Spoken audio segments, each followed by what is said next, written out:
પાલનપુરના કાણોદરમાંથી લેવામાં આવેલા ઘીના sample fail ગયા છે। પાલનપુરના કાણોદરમાં શ્રીમૂળ ડેરી પ્રોડક્ટનું શંકાસ્પદ ઘી લેવાના સેમ્પલ જે છે તે ફેલ ગયા છે।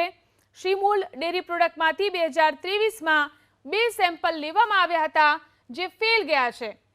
તો આ સાથે જ 15 લાખનો મુદ્દામાલ પણ અહીંથી સીલ કરવામાં આવ્યો છે। ફૂડ વિભાગે આ જ શ્રીમૂળ ડેરીમાંથી 2023માં પણ સેમ્પલ લીધા હતા જે ફેલ ગયા હતા।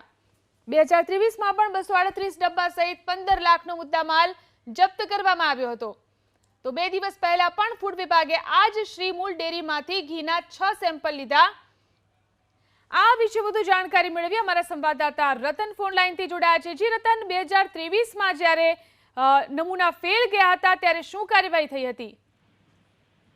ચોક્કસ જે પાલનપુર તાલુકાની જે કાણોદરની જે વાત કરીએ તો શ્રીમૂળ ડેરી અને પ્રોડક્શનનો શંકાસ્પદ ઘી પકડાવાનો મામલો હતો। જે અગાઉ 10 ઓક્ટોબર 2023માં ઘીના સેમ્પલ લીધેલા હતા તે બી પણ ફેલ નીકળ્યા હતા। તેને લઈને દંડની કાર્યવાહી છે હાથ ધરી। તો હાલમાં આ જે 2023થી માંડીને અત્યાર સુધીની જે પણ જેટલા સેમ્પલ ફેલ આવ્યા છે એની અત્યારે તો વહીવટીતંત્ર દ્વારાથી ફૂડ વિભાગને સાથે રાખીને અત્યારે એની દંડની જોગવાઈ કરી છે। ને અત્યારે ફૂડ વિભાગે આજે 15 કિલો જથ્થો જે અત્યારે 2023માં પકડ્યો છે એ 238 સહિતના ડબ્બા જે 15 લાખનો ચીજ કર્યો હતો અને અત્યારે હમણાં 2 દિવસ પહેલા કર્યો હતો એની અંદરથી બી ટોટલ જે 42 લાખ જેટલી જે મુદ્દામાલ સીઝ કરીને વધુ તપાસ વહીવટીતંત્રે હાથ ધરી છે। જી આભાર તમામ જાણકારી આપવા માટે।